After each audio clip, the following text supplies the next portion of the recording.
Cynopsis in your ear. Good morning, I'm Trish Pahanik for Cynopsis. It's Tuesday, June 20th, 2006, and this is your first early morning briefing. Here is today's top story. ViewNow and Buena Vista Pay Television will partner to offer Disney studio content to both telco and cable television markets. ViewNow also received licensing rights, enabling it to offer customers a chance to order Disney titles on demand with a 72-hour viewing period. Customers can view the film as many times as they wish within 72 hours with full video on demand functionality. This new content package consists of titles from Walt Disney Pictures, Touchstone Pictures, Hollywood Pictures, Miramax Films, and Pixar Animation Studios, including movies such as Pirates of the Caribbean 2, Dead Man's Chest, and animation from the current movie Cars. Hey, guess what? If you had a promo or a commercial in this daily podcast, it would go right about here. Coming up under More Good Stuff, Lifetime set to debut Angela's Eyes, OLN prepares to become Versus, Montel and CNN getting into podcasting business, and Upfront 2006 update. And while I'm telling you about all this stuff, take a look at these great shots provided to us from the Internet Movie Archive. Lifetime will debut its new drama series, Angela's Eyes, on July 16th at 10 o'clock. Now, the story is about a tough, young FBI agent who knows how to ferret out liars, making her invaluable in solving crimes. The series is a production of the Clary Company and Bull's Eyes Entertainment in association with NBC Universal Television Studio. Well, as they get ready for their rebranding in September, OLN will add several new programs to their lineup this fall. OLN will continue to focus on outdoor adventures and will add more competition programming, hence their new moniker, Versus. The new programs include the Barbecue Championship Series, that's a working title, On the Order of Iron Chef for brisket. The Huntley Way, that's a working title as well, the hunting and fishing adventures of actor Huntley Ritter and outdoorsman Ronnie Hall. Off the Hook, a reality series surrounding New York fishing buddies, Shark Hunters East versus West, witnessing a shark fishing tournament, and Last Soul of a Champion, sports editors at USA Today will define traits that make a true champion and will develop a test to measure those aspects. The Tribune Company will sell WCWN Albany to Freedom Communications Incorporated for $17 million. Now, the transaction will close per regulatory approval. As the owner of WRGB, this acquisition will give FreedomCom a duopoly in the market. The Montel Williams Show is breaking the syndication mold and offering its daily talk on weekly podcasts. Now distributed by CBS Paramount Domestic Television, Montel's podcast will include follow-up interviews with show guests, as well as original content from the show's host, all free on the website at www.montelshow.com starting Monday. New podcast episodes will be available every Monday. CNN.com will launch 6 video podcasts starting today, 4 of which will include original content. The Grist, which carries this tagline, "This isn't news, people, and it certainly isn't important." Show and Tell is a technology-based show. All Access Backstage Pass is what the network calls a, quote, gritty look at correspondence in the field.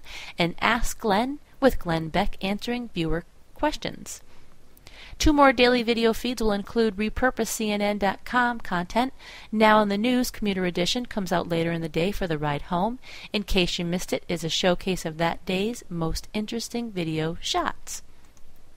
Upfront 2006 update. As this year's slow-paced broadcast television Upfront season winds down, it is expected the advertising revenue will be flat or down from last year's $9 billion figure, as more dollars were shifted to other media such as cable, internet, and other digital opportunities. Now, at the end of the week last week, media buyers predicted that an estimated $5 billion had been committed to broadcast primetime business, but this final number will depend on how the networks calculate their total sales. Now, industry insiders think NBC will write about the same amount as last year, which was $1.9 billion, which will most likely include the Monday Night Football inventory. Now, when ABC had the NFL franchise, it separated its primetime and sports revenue.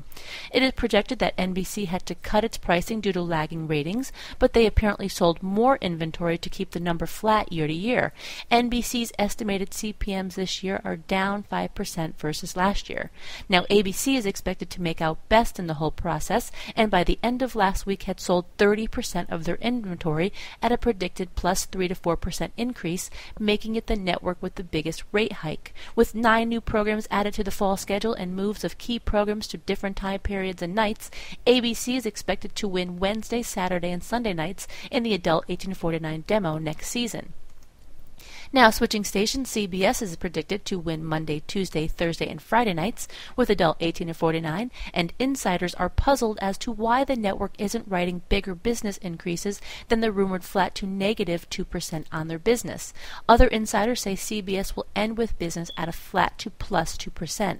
By the middle of last week, it was reported that Fox had written business at a plus 2 to 3% increase, and the CW, like its parent CBS, had written business at flat to plus 2%. As the broadcast networks wrap up things, the top-tier cable networks are ready to roll and will likely finish their business by the July 4th holiday. The second and third-tier nets will finish up by the end of the summer, and since the broadcast networks are coming in with flat or low percentage CPM increases, and since they're in an indication of how cable will fare, it is predicted the cable channels will end up at a plus 2% increase. Syndication will move after cable is finished.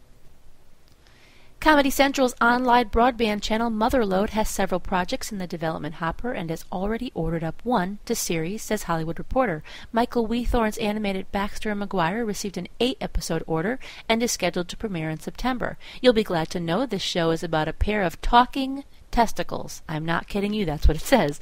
Among the projects currently in development are Honest, where everyone says exactly what they think, and Good God, set in heaven where heaven is run like a Fortune 500 company. Okay, moving to the rating summary for last weekend, Friday, Saturday, and Sunday, according to Live Plus same-day ratings from Nielsen Media Research. In a tightly packed race, ABC squeaked by a win on Friday night with a 1.66 to adult 18 to 49. At 8 o'clock, NBC's Dateline won the time period by a tenth of a share point with a 1.57. Right behind was ABC with America's Funniest Videos at a 1.56, and Univision with La Fea Masabella at a 1.46. A repeat of Close to Home on CBS won the 9 o'clock hour with a 1.55, and Univision's Barrera de Amor was second with a 1.45. ABC News Magazine 2020 succeeded at 10 o'clock with a 2.28. Fox snuck in another win Saturday night with a 1.66 adult 1849. Predictably, the 2 Gritty Cops episodes on Fox gave the network the time period advantage with an average of a 1.57. Now, although The Sweetness of the Wonderful World of Disney movie on ABC gave this network a close second place with a 1.36. At 9 o'clock, America's Most Wanted on Fox with a 1.76 barely inched ahead of the second hour of the Disney movie on ABC at a 1.66. I think that Disney movie was Lady and the Tramp, I believe. Great movie. The second half of CBS 48 Hours Mystery was the 10 o'clock hour winner with a 2.07. ABC slam dunk another win on Sunday night with a 3.711 adult 18 to 49. NBC's Dateline finished first at 7 o'clock with a 2.28. Then at 8 o'clock, ABC won the hour with a combo of Extreme Makeover Home Edition and Chevrolet NBA Nation that delivered a 2.79, a smidge better than NBC's first hour of its Treasure Hunter premiere at a 2.78. ABC surged past everyone at 9 o'clock with the NBA Final Game 5 at a 4.813, and the NBA Finals also gave the ABC the final win of the night at 10 o'clock with a 5.314. Today's trivia question: as Wilt Chamberlain stood next to it, the tagline read, "They say it couldn't be done." What was he standing next to?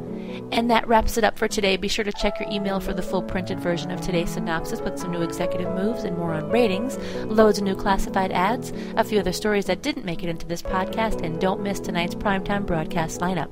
For Cynthia Turner, who wrote and compiled Synopsis, I'm Trish Pahanik with the podcast version of Synopsis in your ear.